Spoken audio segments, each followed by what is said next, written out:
The impact of the COVID-19 pandemic has led many to call the current environment a she session. Women have certainly felt a significant amount of the job losses amid the pandemic, and of course all of this will also manage their home lives.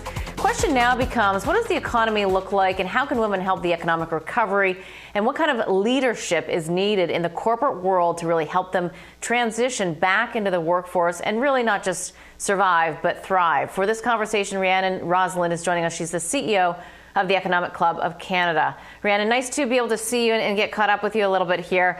Give us your perspective first and foremost from a top-down level in terms of what we're seeing the impact on women right now.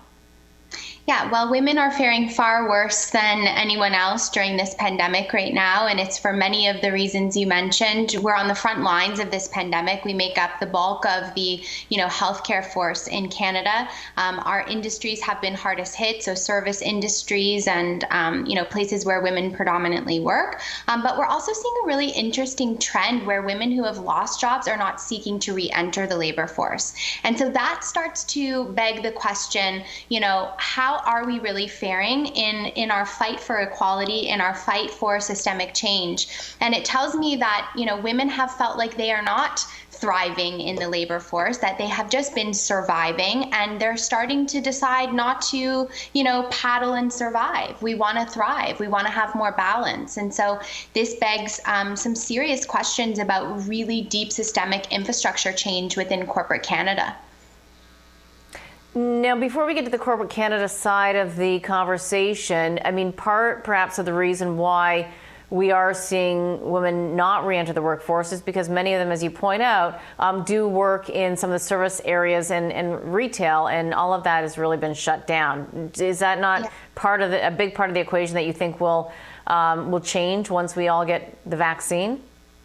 It's a part of it, but I don't think that it's the full story. So I'm speaking to a lot of women who are suffering severe burnout. And this is an issue that has been mounting, I think, over the decades, over the years. This idea of work-life balance, it seems kind of cheesy. We talk about it all the time, but we really aren't seeing the kinds of supportive environments for women to, handle their household duties and be able to thrive. So I'm really seeing a large segment of women who were in organizations where they were doing really well, where they were, on a trajectory for C-level, and they're the ones that are also choosing to back out. So I do think that it's broader than just that. Yeah. Fair point. I've seen it my whole career, which is I think it's over 20 years now. So it's a long time that I've been witnessing this exact trend where women just decide, it's way too much to even try to balance both and do both successfully. That's what I've also really found, that female colleagues of mine, when I worked on Wall Street, they're like, I can only do one successfully, and I'm going to choose my family life. But at the same time, that's not a great answer. So what do you think needs to change from a Canada corporate perspective? Yeah, well, and this is kind of big. So I've been talking about this idea of a feminine economy, and what that means is not a gendered conversation. It's this idea that we need to bring in more, emotional intelligence, creativity, changing the hierarchical structure in a corporation to be a little bit flatter. So having more autonomy, more flexibility. And we're starting to see that the pandemic has allowed us to think about remote workforce and technology being utilized in different ways. But even with the trend in healthcare of a more customized approach, I think we need a more customized approach to each individual that's within an organization and what they can and cannot bring. We all have different things on our plates. The reality is that, we may be caregiving for elderly family members. We may be trying to, support our children at home as well. And we want to be participating in the labor force, but we need to be able to be there and feel like we can actually make a contribution without sacrificing our most important parts of ourselves.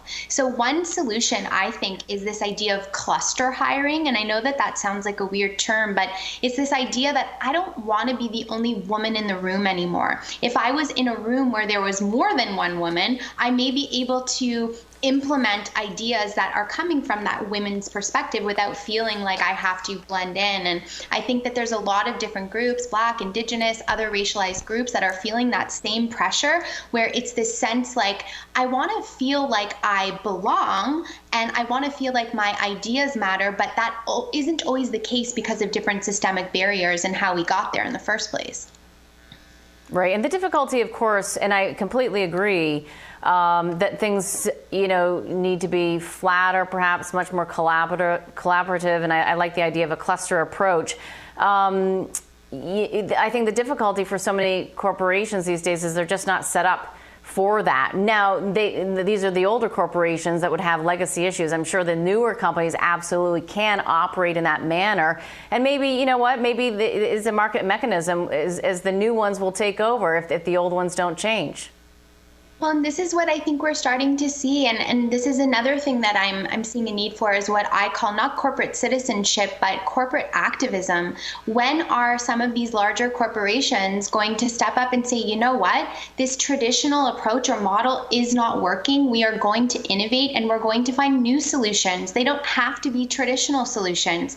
We see a lot of talk around this idea of the pipeline up to the C-suite, where we see barren. We don't see women in the C-suite like we want to. We've been working towards it, like for so long without the results that we want to see. So perhaps we have to take a different approach. Perhaps it's not just a pipeline issue. Perhaps it's about inserting people right there, right now. And I really think that there's value in having diversity on these boards and making decisions that are reflective of the population that we're trying to serve. I mean, it's just not going to cut it anymore. And I think that consumers are getting more savvy in terms of what they're looking for from a responsibility standpoint, from a transparency standpoint. And I know that there's many groups, particularly Indigenous and Black women in particular, who are now rising up and saying, our voice is ready to be heard. We are not being seen at the tables, and we want to do something about it. And so where another opportunity is in entrepreneurship. More and more women starting their own businesses, creating their own terms, and solving their own problems.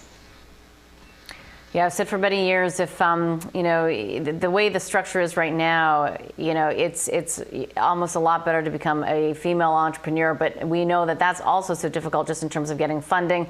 Rhiannon, there's so much more to discuss here, and one of the most important topics, I think, is you're right, the pipeline doesn't cut it. But I'll have you back because I think one of the most important things we all need to be thinking about is transparent pay equity. I think that not feeling valued or not getting paid for what you think your value is also a real issue, and has been for many, many years, as to why women leave the workforce. They just don't sometimes think it's all worth it. And anyway, we'll have you back. There's so many issues here to discuss. I appreciate your time and your thoughts. Thank you, Catherine. Thank you. That is Rhiannon Rosalind. She's the CEO of the Economic Club of Canada.